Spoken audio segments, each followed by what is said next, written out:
Class room میں سناٹا طاری تھا۔ طلبہ کی نظریں کبھی استاد کی طرف اٹھتی اور کبھی بلیک بورڈ کی طرف۔ استاد کے سوال کا جواب کسی کے پاس نہیں تھا۔ سوال تھا ہی ایسا۔ استاد نے کمرے میں داخل ہوتے ہی بغیر ایک لفظ کہے بلیک بورڈ پر ایک لمبی لکیر کھینچ دی، پھر اپنا رخ طلبہ کی طرف کرتے ہوئے پوچھا، تم میں سے کون ہے جو اس لکیر کو چھوئے بغیر اسے چھوٹا کر دے؟ یہ ناممکن ہے۔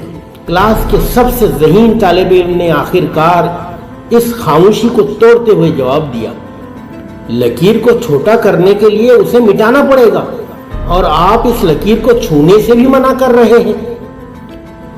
باقی طلبہ نے بھی گردن ہلا کر اس کی تائید کر دی۔ استاد نے گہری نظروں سے طلبہ کو دیکھا اور کچھ کہے بغیر بلیک بورڈ پر پچھلی لکیر کے متوازی مگر اس سے بڑی ایک اور لکیر کھینچ دی، جس کے بعد سب نے دیکھ لیا کہ استاد نے پچھلی لکیر کو چھوئے بغیر اسے چھوٹا کر دیا تھا۔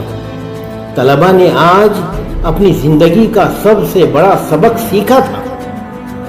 دوسروں کو نقصان پہنچائے بغیر، ان کو بدنام کیے بغیر، ان سے حسد کیے بغیر، ان سے الجھے بغیر، ان سے آگے نکل جانے کا ہنر چند منٹ میں انہوں نے سیکھ لیا تھا۔ یہی تو ہے دوسروں سے آگے نکلنے کا ہنر۔